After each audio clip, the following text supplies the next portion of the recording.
స్వర్ణాంధ్ర 2047 సందర్భంగా ప్రజా అభివృద్ధికి constituency Vijay action plan units ద్వారా కల్పించవలసిన మౌలిక సదుపాయాల సమీక్షా సమావేశాలు నిర్వహించిన కోడూరు శాసనసభ్యులు ప్రభుత్వ విప్ అయిన అరవ శ్రీధర్ పాల్గొన్న మండల ప్రభుత్వ శాఖల అధికారులు నేడు constituency vision action plan units ద్వారా రైల్వే కోడూరు నియోజకవర్గంలోని చేపట్టవలసిన అభివృద్ధి కార్యక్రమాల యొక్క సమీక్షా సమావేశాలు నిర్వహించారు. శాసనసభ్యులు ప్రభుత్వ శ్రీధర్ ఈ కార్యక్రమంలో మండల తహసీల్దార్ మండల పరిషత్ అధికారులతో పాటు పలు ప్రభుత్వ శాఖ అధికారులు కూడా పాల్గొనడం జరిగింది. అయితే దేశ అభివృద్ధిలో భాగంగా మన ఆంధ్రప్రదేశ్ రాష్ట్ర ముఖ్యమంత్రి వర్యులు నారా చంద్రబాబు నాయుడు సూచించిన విధంగా రైల్వే కోడూరు నియోజకవర్గానికి అభివృద్ధి చేయడానికి ఏ విధంగా ముందుకు వెళ్లాలో, అక్కడ ఏ మౌలిక సదుపాయాలు కల్పించవచ్చో, ప్రజలు బతుకుదెరువు కోసం వలసబాటలు పట్టకుండా చేపట్టవలసిన అభివృద్ధి కార్యక్రమాల్లో భాగాలైనవని, ఏవేవో ఈ ప్రాంతంలో లభించే ఖనిజాలు, దిగుబడయ్యే పంటలతో పాటు మరెన్నో ఇతరత్ర అంశాలను పరిశీలించి ప్రభుత్వానికి నివేదిక పంపాలని ఆదేశించడంతో ప్రభుత్వ అరవ శ్రీధర్ అధ్యక్షతన కోడూరు మండలంలోని ప్రభుత్వ శాఖల అధికారులు సమీక్షా సమావేశాలు నిర్వహించారు. అయితే వారి యొక్క అభిప్రాయాలను, ఈ ప్రాంతంలో లభించే పంటలు కానీ ఖనిజాలు యొక్క వివరాలను ఆయా శాఖల అధికారులు ఆయా రూపాల్లో వివరించడం జరిగింది. ప్రభుత్వం తలుచుకుంటే కోడూరు ప్రాంత అభివృద్ధికి ఎన్నో విధాలుగా అభివృద్ధి కార్యక్రమాల్లో భాగాలైన ఆహార పదార్థాల తయారీ యూనిట్లను ఎన్నింటినో నిర్మించవచ్చని, వీటి ద్వారా నియోజకవర్గంలోనే కాక జిల్లా అంతర్జిల్లాల్లోని ప్రజలకు ఎన్నో ఉద్యోగ అవకాశాలు కల్పించవచ్చునని, తద్వారా ఆయా ప్రాంత ప్రజలు వలసబాట్లు పట్టకుండా సుఖశాంతులతో జీవనాన్ని కొనసాగించేందుకు అవకాశాలు మెండుగా ఉన్నాయని సూచించారు. పలువురు మేధావులు ఈ అభివృద్ధి భాగాల్లో ఒకటైన అప్సా జ్యూస్ యూనిట్, ఇందులో తయారయ్యే మధుర పానీయాలు ప్రపంచంలోనే ఎన్నో దేశాలకు ఎక్స్పోర్ట్ అయ్యేటివి, దీని ద్వారా ఎంతో మందికి జీవనోపాధి లభించేదని, అయితే కొందరు స్వార్థ బుద్ధితో ఆగ్రో సంస్థ నిర్వహించబడుతున్నటువంటి అప్సా జ్యూస్ ఫ్యాక్టరీ మూతపడడానికి కారణమైందని తెలుస్తోంది. ప్రభుత్వానికి నివేదిక పంపాలని ఆదేశించడంతో ప్రభుత్వ విప్ అరవ శ్రీధర్ అధ్యక్షతన రైల్వే కోడూరు మండలంలోని ప్రభుత్వ శాఖల అధికారుల సమీక్ష సమావేశం నిర్వహించారు. అయితే ఈ కార్యక్రమంలో వారి యొక్క అభిప్రాయాలుగా ఈ ప్రాంతంలో పండించే పంటలు, లభించే ఖనిజాల యొక్క వివరాలను ఆయా శాఖల అధికారులు ఆయా రూపాలలో వివరించడం జరిగింది. ప్రభుత్వం తలుసుకుంటే కోడూరు ప్రాంత అభివృద్ధికి ఎన్నో విధాల అభివృద్ధి కార్యక్రమాలలో భాగాలైన ఆహార పదార్థాల తయారీ యూనిట్లను ఎన్నింటినో నిర్మించవచ్చని, వీటి ద్వారా నియోజకవర్గంలోనే కాక జిల్లా అంతర్జిల్లాలలోని ప్రజలకు ఎన్నో ఉద్యోగ అవకాశాలు కల్పించవచ్చని, తద్వారా ఆయా ప్రాంతాల ప్రజలు వలసబాటలు పట్టకుండా సుఖశాంతులతో జీవనాన్ని కొనసాగించేందుకు మెండుగా అవకాశాలున్నాయని సూచించారు పలు శాఖల అధికారులు.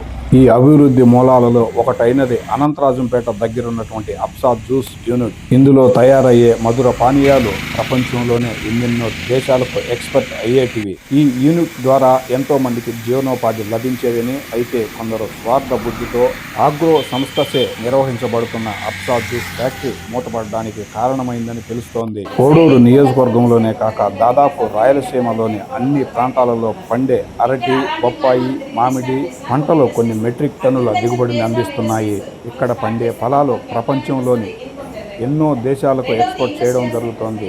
గమనించవలసిన విషయం ఏమిటంటే, దళారీ వ్యవస్థ అనేది రైతులను కోలుకోనియకుండా చేయడమే కాక పూర్తిగా రైతాంగ వ్యవస్థ అనేది తుడిచిపెట్టుకుపోయేందుకు కూడా కారణమయ్యేలా ఉందని చెప్పవచ్చు.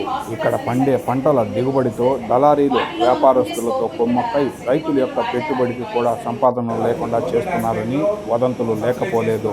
అదే ప్రభుత్వం ముందుకు వచ్చి అరటి, మామిడి, బొప్పాయిలతో అనేక రకాల తినుబండారాలను తయారు చేసే ఫ్యాక్టరీలను నిర్మిస్తే రైతు అన్నవాడు నష్టపోకుండా అభివృద్ధి పదంలో ముందుకు దూసుకెళ్లడమే కాక ఎంతో మందికి ఉద్యోగ అవకాశాలు కల్పించి వలస వెళ్లే కార్యక్రమానికి స్వస్తి పలకవచ్చని, అంతేకాక ఎంతో మంది రైతుల యొక్క ఆత్మహత్యలను నివారించవచ్చని కూడా మన VDS 777 తెలుగు న్యూస్ బృందం తన యొక్క అభిప్రాయాన్ని వ్యక్తం చేస్తోంది. ఇక్కడ పండే పంటల ద్వారా దిగుబడి వచ్చే అనేక రకాల ఫలాలతో ఎన్నో రకాల నాణ్యమైన పానీయాలు, చాక్లెట్లు, బిస్కెట్లు, బ్రెడ్, జామ్ తదితర తినుబండారాలు తయారయ్యే యూనిట్లను ఏర్పాటు చేస్తే రైతులు అభివృద్ధి చెందడానికి నాంది పలుకుతాయి ప్రభుత్వాలు. మరొక ముఖ్య విశేషం ఏమిటంటే, కలియుగ ప్రత్యక్ష దైవమైన శ్రీ శ్రీ శ్రీ వెంకటేశ్వర స్వామి వారి దర్శనానికి ప్రపంచంలోని దాదాపు అన్ని దేశాల నుంచి ప్రతినిత్యం వేల లక్షల సంఖ్యలో భక్తులు విచ్చేస్తున్న విషయం మనందరికీ తెలిసినది. అయితే వీరికి ఈ ప్రాంతంలో లభించే ఫలాల ద్వారా ఎన్నో పానీయాలు అందించవచ్చు. తద్వారా కూడా తిరుమల తిరుపతి దేవస్థానం వారు రైతుల అభివృద్ధికి నాంది పలికిన వారవుతారు. పాలకులు నిస్వార్థంతో ఆలోచించి ముందుకు అడుగులు వేస్తే కానిది ఏముంది? ఇవన్నీ జరిగితే రైతులతో పాటు ప్రజా అభివృద్ధికి లోటేముంది?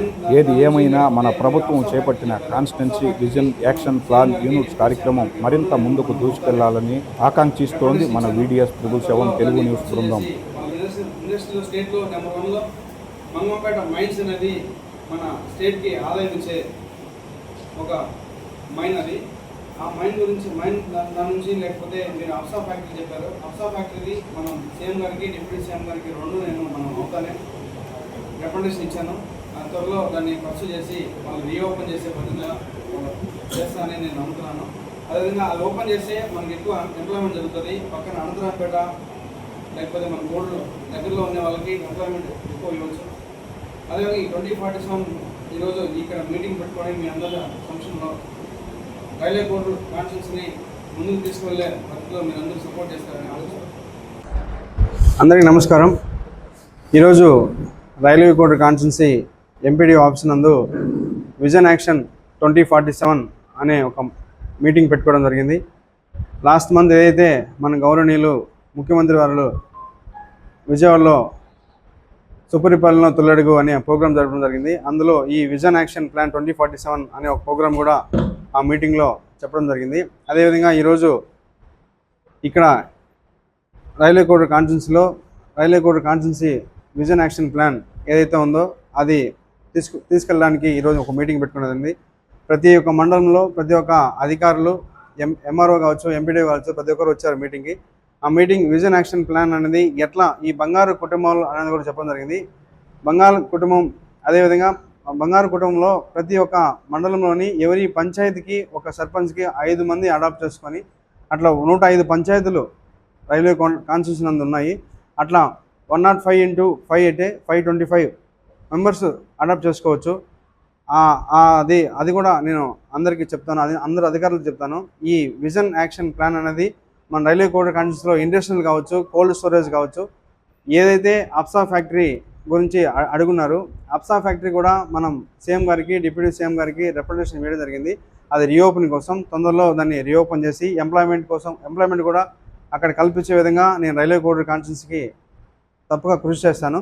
రైల్వే కోడ్ కాన్స్టిట్యున్సీ ఇంతవరకు డెవలప్ అనేది కూడా ఏదంటే లేదు. గత 20 సంవత్సరాల నుంచి మనం ఏదైతే ఎన్డీఏ గవర్నమెంట్ ఫామ్ అయిన తర్వాత సీసీ రోడ్స్ కావచ్చు, స్కూల్స్ కావచ్చు, ఏదైతే కూడా రోడ్స్ గురించి విలేజ్లో ప్రతి ఒక్క పంచాయతీలో రోడ్ స్టార్ట్ చేసాం. అదేవిధంగా ఆర్డీఎస్ వర్క్స్ కూడా ఎలక్ట్రికల్ వర్క్ కూడా జరుగుతున్నాయి.